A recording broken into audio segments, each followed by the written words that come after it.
encerramos a nossa participação nesse aniversário de 6 anos do início dessa congregação, né? Então é uma grande bênção poder participar com os irmãos. E quero convidá-los a abrir a palavra de Deus comigo, em Romanos capítulo 8, versículo 29, por favor. Romanos capítulo 8.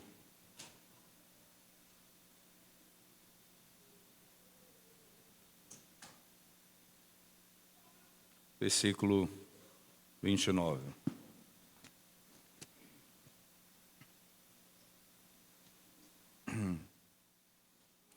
Diz assim, irmãos, a palavra do nosso Deus. Porquanto aos que de antemão conheceu, também os predestinou para serem conformes à imagem de seu Filho, a fim de que ele seja o primogênito entre muitos irmãos. E o verso 30 apenas diz: e aos que predestinou, a esses também chamou, e aos que chamou, a esses também justificou, e aos que justificou, a esses também glorificou. Vamos à presença de Deus em oração mais uma vez. Santo Deus, nós buscamos a Tua presença, depois de termos cantado louvores ao Teu nome, orado ao Senhor como igreja, lido a Tua santa e bendita palavra. Agora, Senhor, nos assentamos para ouvir o Senhor falar conosco por meio da pregação do Teu Evangelho. Ó Deus, desvenda os nossos olhos nessa noite, para contemplarmos a Tua glória e a Tua majestade revelada na face de Cristo, nas Sagradas Escrituras. Ajuda-nos, ó Deus, e abençoa a Tua igreja, em nome de Jesus. Amém.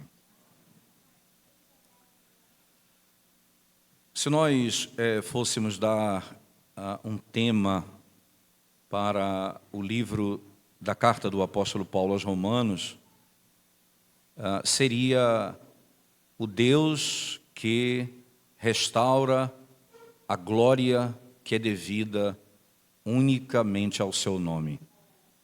O Deus que resgata, restaura a glória que é devida unicamente ao nome dele. É importante nós lembrarmos, irmãos, desde o princípio, na carta de Paulo aos Romanos, no capítulo 1, queria que você ficasse atento na carta, lendo comigo alguns versículos.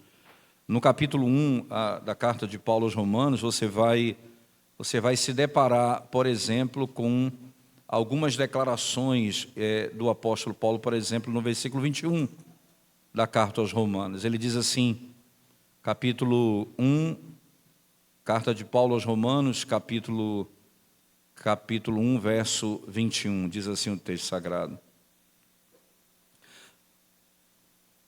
1, 21. Porquanto, tendo conhecimento de Deus, não o glorificaram como Deus, nem lhe deram graças, antes se tornaram nulos em seus próprios raciocínios, obscurecendo-lhes o coração insensato. Capítulo 1, ele descreve como os gentios que foram criados para a glória de Deus não glorificaram a Deus como Deus. Eles foram punidos por isso, não dando glória àquele que é digno de receber a glória. No capítulo 2, você vai encontrar na carta de Paulo aos Romanos, irmãos, a declaração de que não apenas os gentios, mas também os judeus não fizeram aquilo que foi ordenado pelo próprio Senhor. Isso é muito óbvio, porque os judeus também pecaram contra o Senhor, não lhe dando glória, buscando a salvação por meio da sua própria obediência e da sua própria justiça. Acontece que no capítulo 3, o apóstolo Paulo, ele vai mostrar isso de maneira muito clara. Eu diria, quando ele ainda, só voltando um pouquinho no capítulo 2, você vai ver o que foi que os judeus fizeram com o nome do Senhor entre os gentios. Só para você ter uma ideia, o que os gentios fizeram no capítulo 1 com a glória de Deus, não dando glória a Ele, e o que os gentios fizeram, e o que os judeus fizeram com o nome do Senhor no meio das nações. E aí no 24 do capítulo 1 ele diz assim, 24 do capítulo 2 ele diz assim: pois está escrito, o nome de Deus é blasfemado entre os gentios por vossa causa. Ele está fazendo referência direta, irmãos, aos judeus. Isso aqui é uma citação do profeta Isaías, no capítulo 52, versículo 5. Eles não deram glória a Deus, e ainda mais, o nome do Senhor foi blasfemado entre as nações por causa dos judeus, por causa da igreja do Antigo Testamento, como eles procederam contra o Senhor. E aí o capítulo 3, então, vai nos declarar abertamente isso, irmãos. Capítulo 3, do versículo 23, ele diz assim: pois todos pecaram, e aqui todos entendam, judeus e gentios, todos pecaram e carecem da glória de Deus. Todos pecaram e carecem da glória de Deus. Nós lemos há pouco tempo na Santa Convocação, Romanos 11, verso 33 a 36. E o que diz ali naquele texto? Porque a partir daqui vai ser declarado que a salvação, tanto dos judeus quanto dos gentios, é obra exclusiva da graça de Deus, por meio de Jesus Cristo. Então, agora, Paulo vai mostrar que a única maneira de Deus ser e receber a glória que é devida a Ele é por meio do seu Filho, Jesus Cristo. E aí você vai notar que no capítulo 11, ele, após abordar, irmãos, a doutrina da justificação pela fé, capítulo 4, capítulo 5, a doutrina da santificação, capítulo 6 e 7, a doutrina da adoção, capítulo 8, a doutrina da eleição, capítulo 9, 10 e 11, quando ele conclui toda a obra da graça, tudo que Deus fez em Cristo por nós, tanto a judeus quanto a gentios, ele então declara no capítulo 11, queria que você fosse comigo lá para esse texto, irmãos, Romanos 11, no versículo 33, famoso texto nosso, muito bem conhecido, ele diz assim: ó profundidade da riqueza, tanto da sabedoria como do conhecimento de Deus. Isso aqui é a obra da redenção. Ela é bonita, ela é gloriosa. Ele diz: ó profundidade da riqueza, tanto da sabedoria como do conhecimento de Deus. Quão insondáveis são os seus juízos, quão inescrutáveis os seus caminhos. Quem, pois, conheceu a mente do Senhor? Ou quem foi o seu conselheiro? Ou quem primeiro deu a ele para que venha a ser restituído? Porque dele, por meio dele e para ele são todas as coisas. A ele, pois, a glória eternamente. Amém. A ele, pois, a glória eternamente. Amém. E quem é que vai restaurar a glória, irmãos? E aí você vai notar, por exemplo, que os gentios e os judeus pudessem conhecer isso, não é? No capítulo 15 de Romanos, veja comigo, por favor. Romanos capítulo 15, verso 9. Diz o texto sagrado. Nós podemos ler, não podemos ler a partir do verso 5, sem problema nenhum. Ora, o Deus da paciência e da consolação vos conceda o mesmo sentir de uns para com os outros, segundo Cristo Jesus, para que concordemente e a uma voz glorifiqueis ao Deus e Pai de nosso Senhor Jesus Cristo. Você percebe? O texto começa declarando que Deus é digno e único digno de receber a glória, e os homens, por causa do pecado, não deram glória a Deus, nem judeus, nem gentios. Então, o Senhor vem e resgata a glória que é devida ao nome dEle, por meio da graça da redenção na pessoa de Jesus Cristo. E aqui, preste atenção, irmãos, o verso 7 ainda, ele diz: portanto, acolhei-vos uns aos outros, como também Cristo nos acolheu para a glória de Deus. Veja o detalhe, ele fez isso para a glória de Deus. Ainda, digo, pois, que Cristo foi constituído ministro da circuncisão, em prol da verdade de Deus, para confirmar as promessas feitas aos nossos pais, e para que os gentios façam o que, irmãos? glorifiquem a Deus por causa da sua misericórdia, como está escrito. Por isso eu te glorificarei entre os gentios e cantarei louvores ao teu nome. Isso aqui, irmãos, entenda aqui eu tenho um texto do Salmo 18, verso 49. De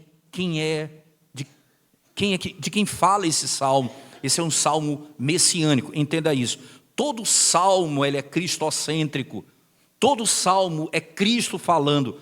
Tem uns que são declaradamente, quando são citados no Novo Testamento. Esse aqui é um caso em que ele pega o Salmo 18, verso 49, e diz: essas são as palavras de Cristo, e ele vai declarar: para que os gentios glorifiquem a Deus por causa da sua misericórdia. Por isso, isso está escrito no Salmo 18, por isso eu te glorificarei entre os gentios. Veja, os gentios não deram glória a Deus, então Cristo será glorificado entre os gentios. A glória dele será restaurada entre os gentios. Se você ainda prestar atenção, irmãos, no verso, esse é o verso 6, esse é o verso 9, e ele diz: eu te glorificarei entre os gentios e cantarei louvores ao teu nome. Cantarei louvores ao teu nome. Aí, porque, veja o que é que diz o último versículo da carta aos Romanos, capítulo 15. Por favor, desculpa, capítulo 16. O último versículo, literalmente o último versículo. Para que não tenha dúvida que esse é o tom, essa é a tônica, esse é o tema central. E o verso 27 diz assim: ao Deus único e sábio, seja dado o que, irmãos? A glória. Por meio de quem? Por meio de Jesus Cristo, pelos séculos dos séculos. A glória que não foi dada a Deus é restaurada em Cristo. Porque só em Cristo Deus é glorificado. Não é à toa que quando Deus, o Pai, vê o Filho no batismo de João Batista, diz: este é meu Filho amado, em quem eu tenho prazer, em que eu me deleito. Porque Jesus disse: eu não vim fazer a minha vontade, mas a vontade daquele que me enviou. O propósito dele é a glória de Deus. Dito isto, irmãos, por que isso tem a ver com o capítulo 8, verso 29? O Senhor vai resgatar a igreja, um povo caído como eu e você, que vive para si mesmo, que vive para o seu próprio prazer, que anda em busca da sua própria satisfação, e que a glória que ele busca é a glória pessoal. Ele vai resgatar esse povo, vai revelar Jesus Cristo pelo Espírito, vai formar Cristo no coração dos seus eleitos, e a igreja, como Cristo, renderá glória somente a Deus. A igreja em Cristo renderá glória ao próprio Deus. Texto de Romanos, voltemos ao capítulo 8, por favor. No versículo 29, então, o apóstolo Paulo diz: porquanto aos que de antemão conheceu, também os predestinou para serem conforme a imagem de seu Filho. Qual o propósito de Deus? Nós não vamos aqui, irmãos, em hipótese alguma, tentar estabelecer tentar tratar de toda a doutrina da salvação, predestinação, eleição, né? Tudo isso é a obra de Deus em Cristo. Paulo vai dizer em Efésios: nós somos eleitos em Cristo, nós somos redimidos pelo sangue de Cristo. Então toda a obra da redenção é obra feita por meio do Senhor Jesus Cristo. Nós não temos dúvida disso. O que eu quero mostrar aqui para os irmãos é que no final de toda a obra de Cristo, quando Ele ressuscita dentre os mortos e adentra os céus, a igreja do Senhor Jesus Cristo vai ser não apenas salva, mas vai ser transformada a imagem dele. Porque o propósito último é a glória de Deus. Michael Horton, na sua teologia sistemática, quando trata da doutrina da santificação, ele diz assim: onde a maioria das pessoas imaginam, diz ele, que o objetivo da religião é fazer com que as pessoas se tornem aquilo que elas não são, ou aquilo que ela não é. Então, muitas pessoas imaginam que o objetivo da religião é fazer de você aquilo que você não é. Ele diz, a Escritura, distintamente, chama os crentes a se tornarem mais e mais parecidos com aqueles que eles já se encontram ligados, isto é, mais e mais parecidos com Cristo. O nosso objetivo não é ser alguma coisa que eu não sou, é ser mais e mais parecido com aquilo que eu já sou, a quem eu pertenço. Nós lemos hoje pela manhã, primeira carta de Paulo aos Coríntios, no capítulo 1, verso 2, quando Paulo diz assim, aos santos em Corinto, ele diz, aos santificados em Cristo, chamados para ser santos. Ora, aqueles que já estão em Cristo são chamados para parecer mais e mais com Ele. Então, nós não vamos ser nós vamos ser uma versão melhor de nós mesmos. Talvez você frequente academia, a Selfit, por exemplo, tem lá dentro da Selfit, talvez, né, você frequente, não julgo, né, e lá na academia você vai encontrar essa expressão, seja uma versão melhor de você mesmo.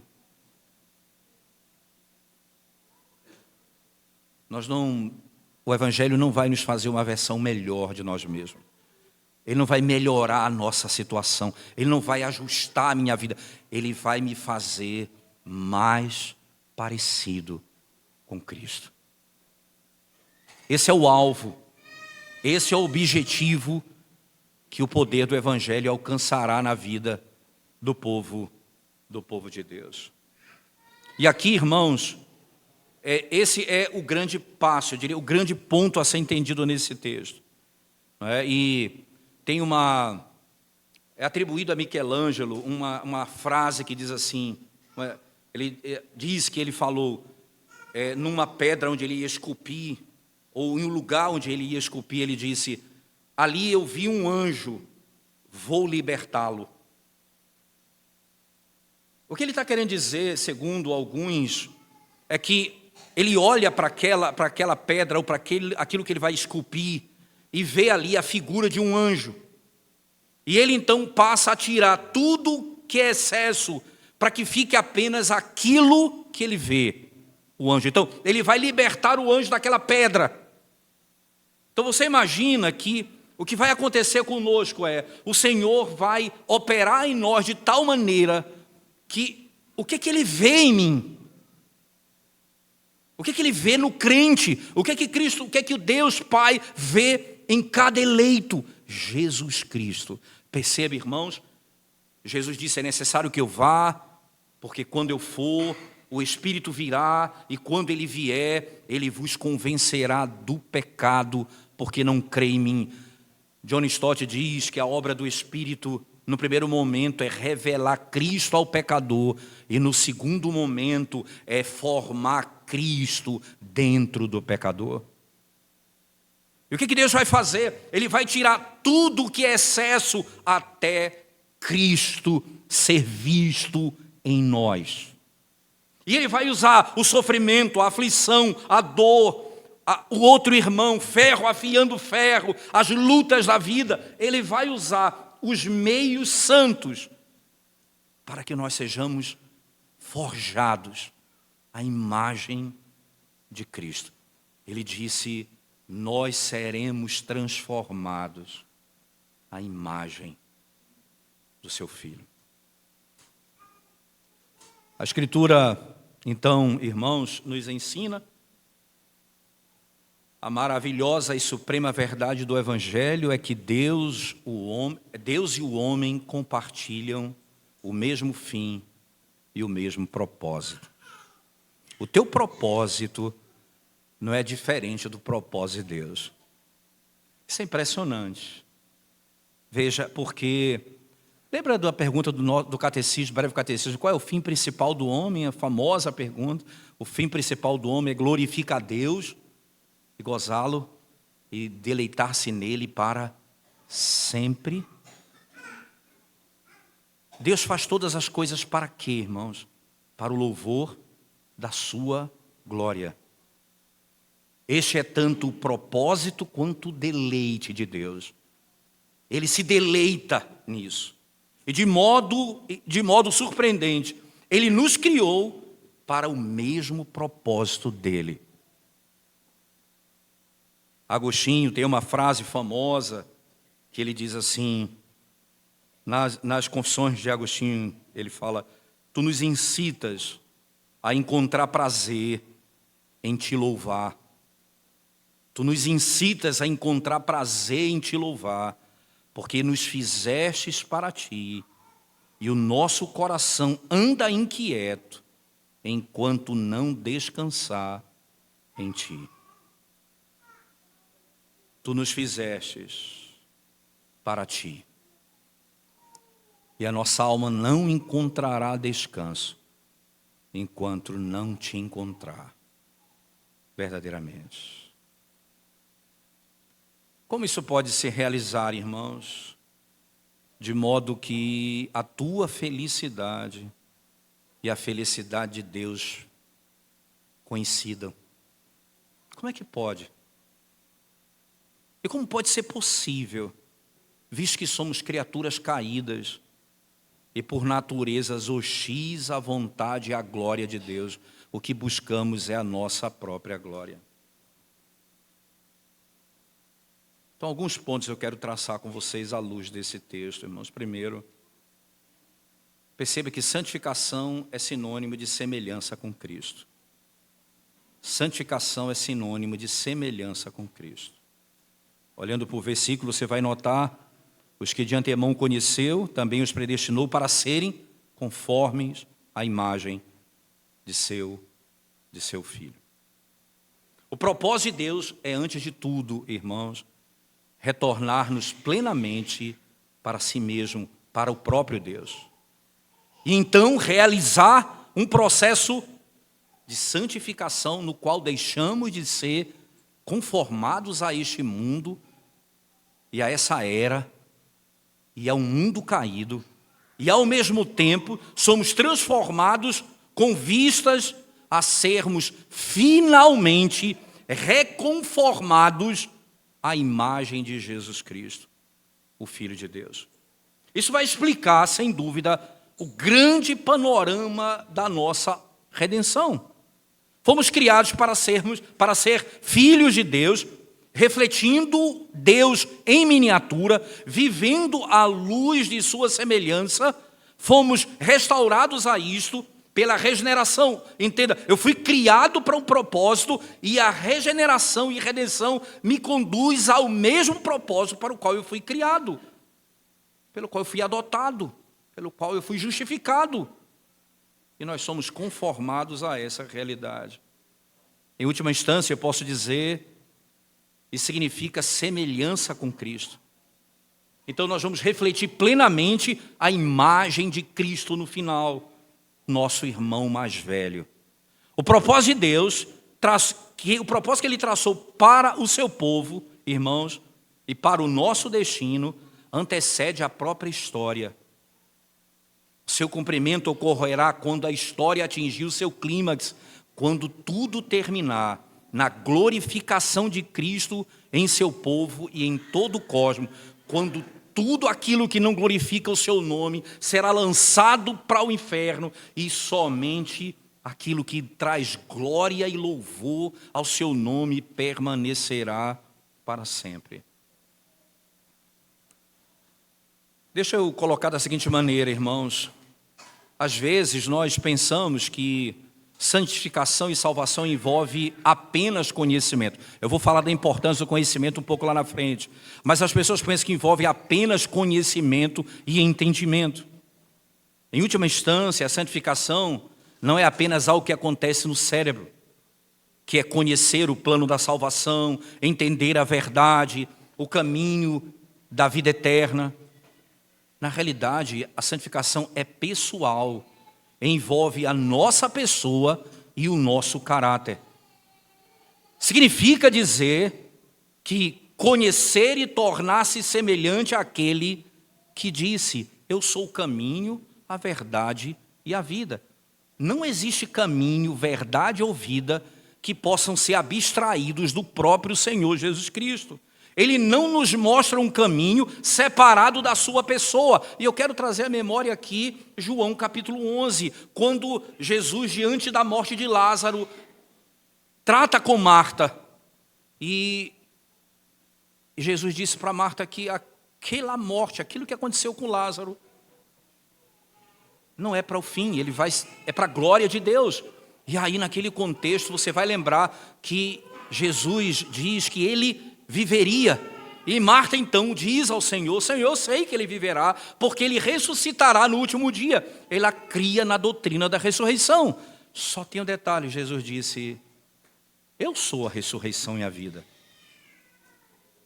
Aquele que crê em mim, ainda que morra, viverá. Você crê nisto? Veja, você conhece que haverá ressurreição no último dia, mas se você não crê na pessoa de Cristo, isto é, eu sou a ressurreição e a vida. O conhecimento da doutrina apenas não te salva. Entenda isso. É esse conhecimento em Cristo. Você pode conhecer a doutrina da ressurreição e não ser salvo. Mas se você crê em Cristo, Ele é a vida. E quem crê nele, ainda que morra, viverá. Não há como separar a doutrina da pessoa. Não há como separar a doutrina da pessoa. Isso é algo estranho. Já um outro aspecto que eu queria frisar, irmãos. Você escuta, tem um lema que diz assim: o cristianismo é Cristo. Você já parou para pensar? Até um tempo desse, havia um jargão, um slogan que era assim: Cristo é a resposta, qual a pergunta? Parece inteligente esse tipo de argumento, mas qual o ponto disso, irmãos? É tornar o conhecimento desnecessário. Então, assim, cristianismo é Cristo. Quando você ouve isso, e cada vez com menos frequência você ouve isso é usado de maneira ruim e mal interpretado. Como se a experiência de Cristo estivesse em oposição ao entendimento. Ora, eu conheço a Cristo, então não preciso entender. Implicando que a experiência é tudo, enquanto a doutrina é confusa, meramente intelectual e especulativa. Ora, ele não está dizendo: olha, você não precisa conhecer tais coisas, você precisa só conhecer a Cristo. Isso é estranho também à teologia. Você não pode dizer uma coisa nem a outra, você não pode negar a pessoa em nome do conhecimento e não pode dizer que conhece a Cristo sem conhecer a doutrina. Porque que Cristo que você conhece se não for aquele revelado nas Sagradas Escrituras? No entanto, eu não posso conhecer a Cristo sem conhecer sobre Cristo. Assim, devidamente compreendido, toda a Bíblia trata de Cristo. O cristianismo é, afinal, Cristo. Então, nesse contexto, a santificação, vista como uma reprodução em nós da semelhança de Cristo, significa que cada crente, em sua própria personalidade e caráter, veja, o conhecimento que eu tenho, doutrinário de Cristo, e a pessoa com que eu estou unida em Cristo pela fé, cada crente em sua própria personalidade e caráter, tornar-se-á lembrança de Cristo. As pessoas vão lembrar de Cristo, olhando para você, para a sua conduta e para a sua vida. Como isso pode acontecer, meus irmãos? Como isso pode acontecer? Eu queria que nós olhássemos para o texto, claro, de Filipenses. Acho que esse texto vai nos ajudar muito bem nesse contexto. Filipenses, primeiro no capítulo 2, preste atenção que esse texto é de grande valor para a gente nesse momento. Filipenses capítulo 2, no versículo 12 e 13. Assim, pois, amados meus, como sempre obedeceste, não só na minha presença, porém muito mais agora na minha ausência, desenvolvei a vossa salvação com temor e tremor, porque Deus é quem efetua em vós tanto querer como o realizar segundo a sua boa vontade. É Ele quem realiza em nós o querer e o realizar segundo a sua boa vontade. Aí você vai para o capítulo 2 ainda. O que é que acontece, irmãos, a partir quando você olha para essa sessão, é tipo uma conclusão. Ele vai realizar em nós o querer e a realização, a vontade e a prática. Ele vai operar em nós. E o que é que isso tem a ver com o que está sendo ensinado em Filipenses? Se você voltar comigo no capítulo 2, por favor, você vai ver Paulo exortando a igreja dos Filipenses acerca do modo como eles viviam entre si, o pecado que eles cometiam no relacionamento interpessoal, entre os iguais, não é entre superior e inferior, mas entre os iguais. Ele diz, ora, se há, pois, alguma exortação, verso 1 do capítulo 2, em Cristo, alguma consolação de amor, alguma comunhão do Espírito, se há entranhados afetos e misericórdias, contemplai a minha alegria, de modo que penseis a mesma coisa, tenhais o mesmo amor, sejais unidos de alma, tendo o mesmo sentimento, nada façais por partidarismo ou vanglória, mas por humildade, considerando cada um os outros superiores a si mesmos. Não tenha cada um em vista o que é propriamente seu, senão também cada qual que é dos outros. E aí ele diz, ora, é isso que vocês precisam mostrar. Mas, irmãos, isso pode ser se não for ser transformado à imagem de Cristo, um espírita pode ensinar isso a uma pessoa. Mas isso não é o moralismo, isso é a doutrina fundamentada na obra e na pessoa de Cristo. Veja no capítulo 2, verso 5. Sabe onde vocês vão ver isso? Verso 5. Tende em vós o mesmo sentimento que houve também em Cristo Jesus, pois ele, subsistindo em forma de Deus, não julgou como usurpação ser igual a Deus, antes a si mesmo se esvaziou, assumindo a forma de servo, tornando-se em semelhança de homens e reconhecido em figura humana, a si mesmo se humilhou, tornando-se obediente até a morte e morte de cruz. Ora, ele não buscou seus próprios interesses, ele buscou o interesse dos outros, ele veio para morrer pelos nossos pecados, para satisfazer a justiça de Deus. Ele é Deus igual ao Pai, mas ele não é Deus por usurpação, ele é Deus por natureza. E ele se fez servo. Não tenham cada um em vista o que é propriamente seu. Faça o que Cristo fez. Imitem o teu Redentor. E aqui, irmãos, o que chama a nossa atenção é que o apóstolo Paulo vai, de modo assombroso, ver isso como característica dos outros irmãos. Verso 19 do mesmo capítulo 2. Paulo e seus companheiros Timóteo e Epafrodito. Veja como isso é notável no texto. Espero, porém, no Senhor Jesus mandar-vos Timóteo o mais breve possível, a fim de que eu me sinta animado também, tendo conhecimento da vossa situação, porque a ninguém tenho de igual sentimento, que sinceramente cuide dos vossos interesses. Eu vou mandar alguém para aí que reflete Cristo, que não cuida dos seus próprios interesses, mas alguém que vai cuidar do interesse de vocês, da igreja do Senhor. No mesmo capítulo, ele chama a atenção e diz, eu quero que vocês vejam como isso se revela na vida de um homem de Deus. Vocês vão ser transformados à imagem dele. Agora acompanhem comigo ainda, mesmo o apóstolo, irmãos, dizendo assim: pois todos eles buscam o que é seu próprio, não o que é de Cristo Jesus. Ele vai buscar o interesse de Cristo, que é o interesse da igreja, não o seu próprio interesse.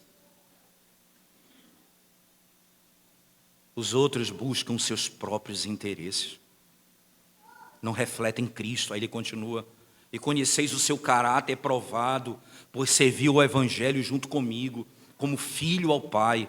Este, com efeito, é quem espero enviar tão logo tenha eu visto a minha situação.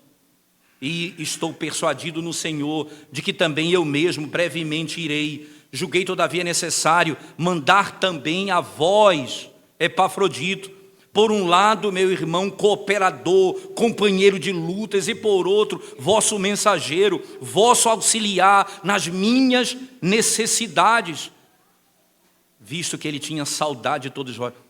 Esse homem é como Timóteo, ele está preocupado com o interesse da igreja.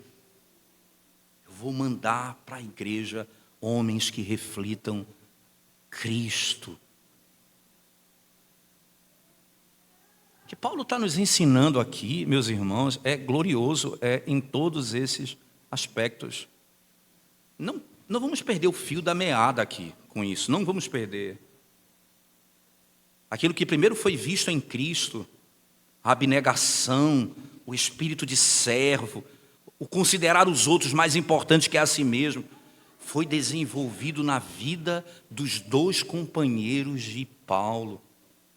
É claro que ambos provavelmente já haviam visto as mesmas características no próprio apóstolo.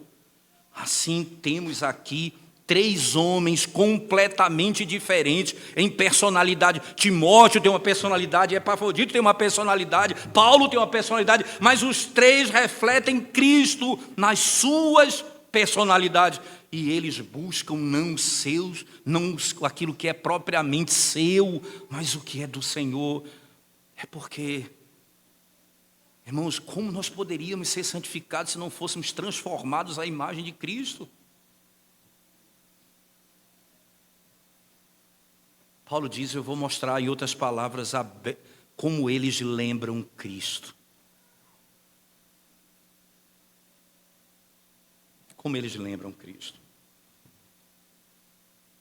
É isso que a santificação significa em termos daquilo que temos tratado aqui. Ela sempre se assemelha a Jesus Cristo.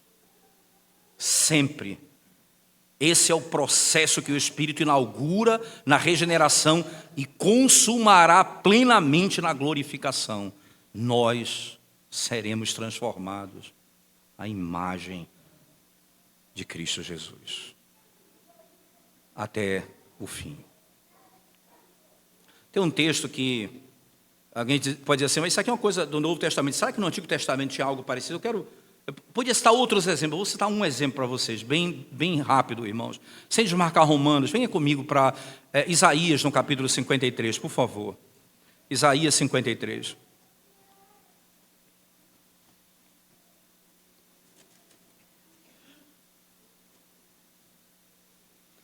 Veja o versículo 10 de Isaías 53, 10 e 11.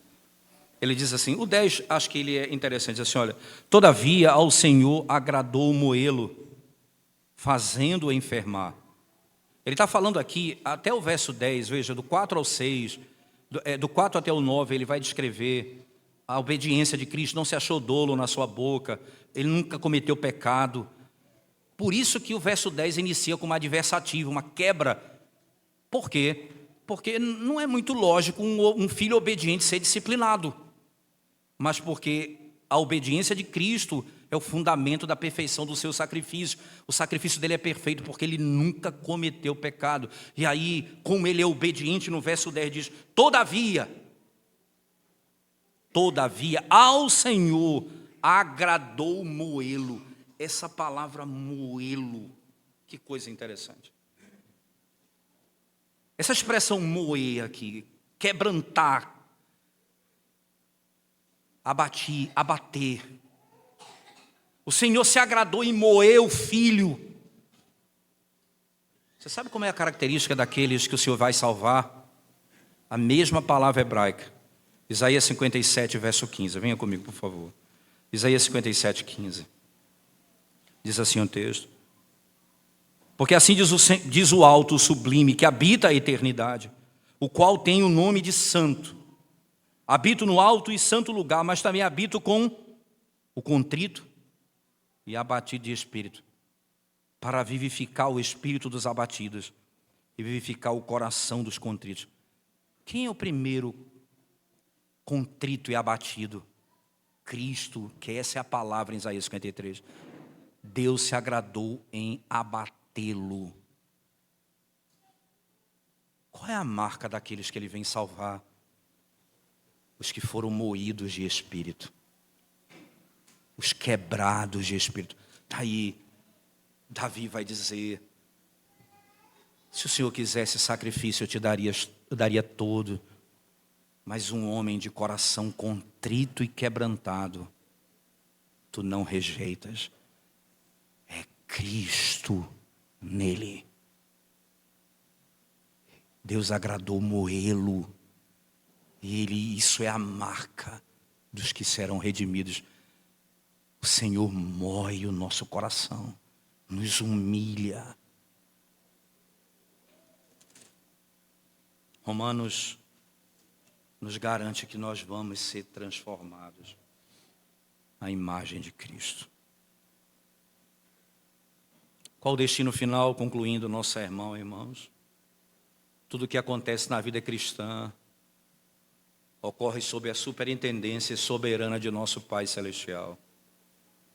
Ele faz todas as coisas conforme o conselho da sua vontade. Assim tudo coopera para o nosso bem. O versículo em Romanos 8, o versículo que antecede, no versículo 28 diz assim: sabemos que todas as coisas cooperam para o bem daqueles que amam a Deus, daqueles que são chamados segundo o seu propósito. Qual é o bem? As pessoas pensam, o bem é porque ele vai me dar saúde, eu estou doente, vou ficar saudável amanhã, eu estou pobre, ele vai me fazer ficar rico amanhã. Ora, ele pode fazer isso, eu não estou nem entrando no mérito, irmãos, mas não é esse o bem. Sabe qual é o bem? Eu vou parecer com Cristo. Eu vou ser transformado à imagem do Senhor Jesus Cristo. Todas as coisas cooperam para o bem daqueles que amam a Deus. O objetivo que Deus tem em vista, e para realizá-lo faz até mesmo com que o mal coopere para o bem de seus filhos. O que é que acontece com José, que é traído pelos irmãos, traído pela mulher de Potifar, aprisionado, esmagado, moído? Cada vez mais ele vai sendo esmiuçado. E o que é que aparece em José? Cristo. Cristo. Aqueles que queriam matá-lo, ele se encontra com eles e diz: não se entristeçam contra vocês mesmos por terem me vendido para cá. Ele não diz que eles não pecaram, ele diz: vocês me venderam, porque Deus me enviou adiante de vós para dar vida a vocês. Olhe para a cruz, irmãos, do Calvário. Olhe para a cruz do Calvário. Os que estavam matando Cristo, ele disse: Pai, perdoa-os, porque não sabem o que estão fazendo.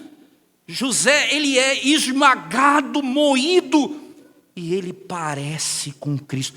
É por isso que na ceia, o vinho, ele é um processo que é esmagado, moído, e sai o vinho. Essa é a obra. Nós somos feitos assim, nós somos transformados pelo Senhor. E quanto mais isso, mais nós vamos parecer com Ele. Parecer com Ele. Lembra do servo? Você lembra do servo do copeiro que foi poupado quando José interpretou o sonho dele? O padeiro morreu e o copeiro foi poupado e voltou para Faraó e serviu na taça o vinho a Faraó. E lembra que José disse a ele: quando você chegar lá, não esqueça de mim. O texto diz que ele não fez menção dele. É diferente de Cristo. Quando Ele ressuscitou dentre os mortos, irmãos, o texto diz que Ele vive a orar por nós. Quando Ele entrou na glória, Ele não esquece do nosso nome. Quando nós somos santificados, o sofrimento em uns tornam cada vez mais distantes de Cristo. O sofrimento nos filhos de Deus vão transformá-los à imagem do seu Filho. Em última análise, para o apóstolo Paulo, isso envolve a transformação total, irmãos. Até mesmo na ressurreição, do começo ao fim, o Espírito é o agente dessa transformação. Do começo ao fim.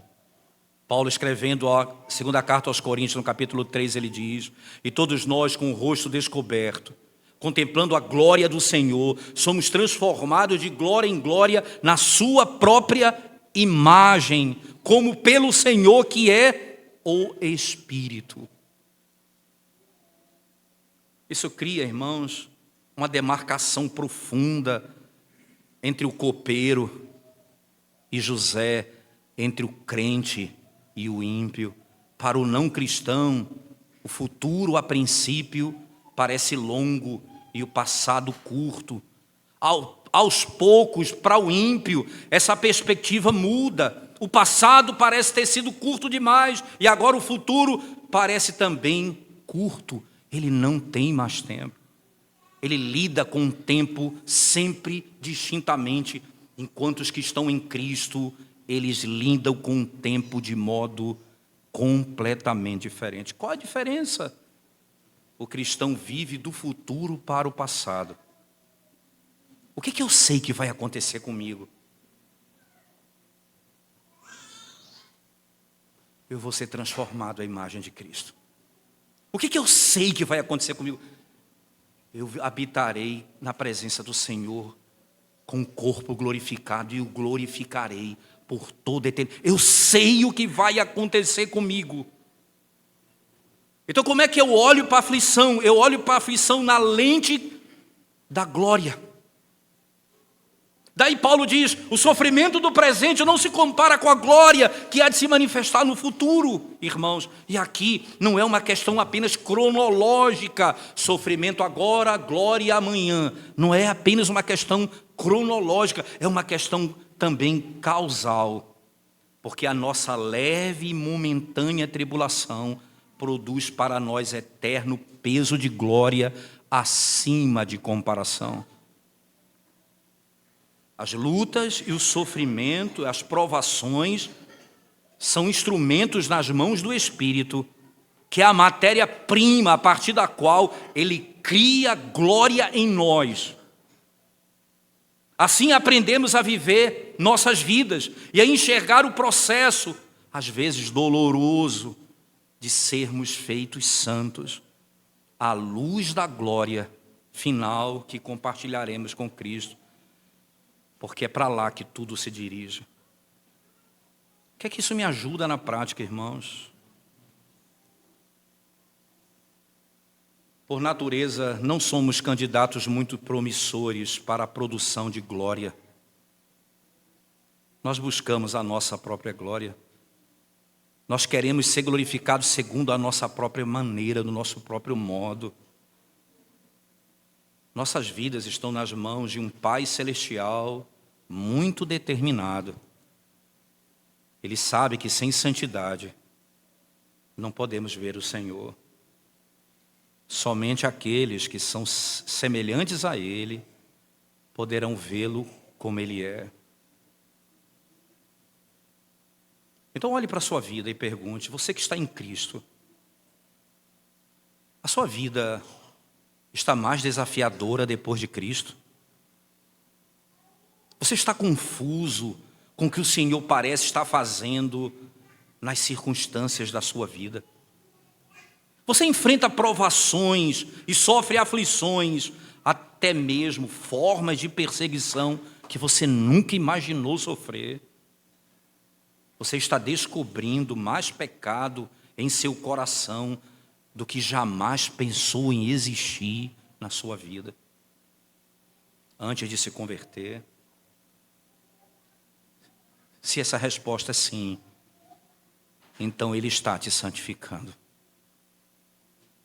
Se essa resposta é sim, Ele está te santificando.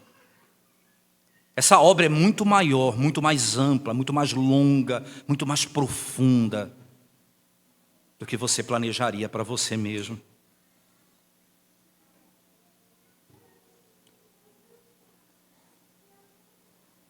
Isso vai mudar a minha agenda. Isso vai mudar minhas prioridades, irmãos. Na prática é assim. Nós buscamos as coisas que tendem a ser boas para nós a curto prazo. O Senhor está formando Cristo em nós há quanto tempo? Tudo que Ele nos leva a passar, por onde Ele nos conduz. Eu lembro de Deuteronômio 8. O Senhor, diz Moisés, te fez passar por terreno seco, fome, sede, serpentes abrasadoras, te fez ter fome. Tudo isso para te humilhar, para te provar, para saber o que estava no teu coração.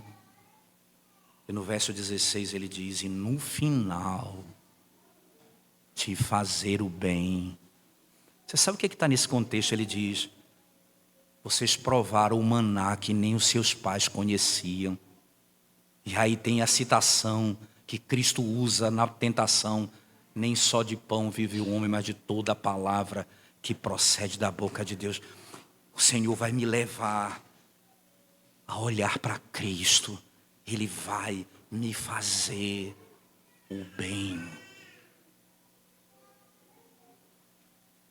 40 anos no deserto. Aquilo que eu faço com os meus filhos, irmãos, isso faz com que eu mude. Não existe nada que eu possa fazer nessa terra que não seja para a glória de Deus. O que eu faço com os meus filhos? O tempo que eu gasto com ele, uma brincadeira que eu faço com ele. Qual o propósito disso? Se não for para a glória de Deus e ver Cristo no seu filho, você está fazendo errado. E eu preciso lhe dizer, não é que você não deve brincar com ele, mas tudo que você fizer, você deve ter um propósito, que Deus tem um propósito, que é a glória dele. Eu já não faço mais nada para mim mesmo. Se Deus está fazendo isso comigo, que sou seu filho, e Ele me deu filhos, o que faço com os meus filhos, se não educá-los, para que eles glorifiquem a Deus na sua vida? Instruí-los nesse propósito último.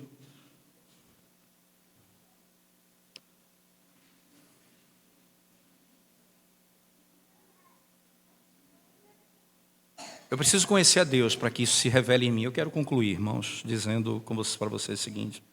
Abra comigo 1 João 3, por favor. Nós caminhamos com uma esperança inequívoca. Nós vamos ser transformados à imagem de Cristo Jesus. Porque nós estamos em Cristo Jesus, pelo Espírito que habita em nós. Não há dúvida, esse é o caminho que o Senhor vai traçar conosco. Certo? Mas a primeira carta de João, no capítulo 3, preste atenção no que João diz, no verso 1 e 2. Primeiro, vede que grande amor nos tem concedido o Pai, a ponto de sermos chamados filhos de Deus. E de fato somos filhos de Deus. Por essa razão o mundo não nos conhece, porquanto não conheceu a Ele mesmo. Amados, agora somos filhos de Deus e ainda não se manifestou o que haveremos de ser. O que é que nós haveremos de ser, meus irmãos? Sabemos que quando Ele se manifestar, seremos semelhantes a Ele, porque haveremos de vê-lo como Ele é. Nós seremos semelhantes a Ele. O que é que Deus é? Nós não seremos deuses, está certo? Não é esse o ponto. Nós vamos ser autônomos, soberano, onipotente. Só Deus tem todos esses atributos. O que é que nós seremos? Veja o verso seguinte comigo. Ele diz, verso 3, e a si mesmo se purifica todo o que nele tem esta esperança. Que esperança, irmãos? Eu já sou filho. O que é que eu vou ser transformado? A imagem dele. Quando ele se manifestar, nós seremos transformados à imagem dele, no final. E que esperança eu tenho de vê-lo como ele é? E o que acontece quando eu tenho essa esperança? Verso 3. E a si mesmo se purifica todo o que nele tem esta esperança, assim como ele é puro. Nós seremos semelhantes a ele. O que Deus é? Puro. E o que eu faço hoje, como filho de Deus? Eu vivo na pureza, eu busco andar na pureza, eu abandono o pecado, a imoralidade, aquilo que é contrário à lei de Deus. Eu fujo daquilo que é contrário à pureza e à santidade de Deus. Se eu tenho essa esperança no corpo, porque não apenas a minha alma, mas o meu corpo será glorificado, e nós viveremos para sempre com Ele. Então, no corpo. Veja agora o versículo 7 do mesmo capítulo 3. O que Deus é? O que Deus é? Verso 7.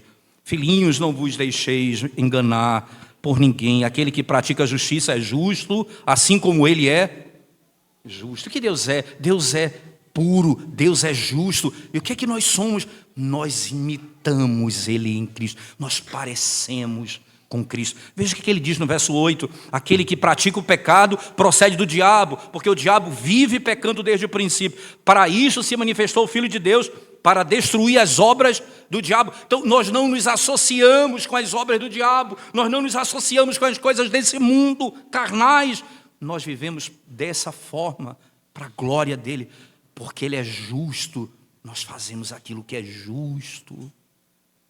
Mas não apenas isso. Capítulo 4, versículo 8, ele diz, aquele que não ama, não conhece a Deus, porque Deus é amor. Ele é puro, Ele é justo, Ele é amor. Nós seremos semelhantes a Ele. Todos nós que temos essa certeza, vivemos agora dessa forma, na alma e no corpo. Naquele dia, meus irmãos, naquele dia, nós teremos essa gloriosa manifestação sobre nossas vidas. Eu posso dizer a vocês, nas palavras do apóstolo Paulo, quando diz que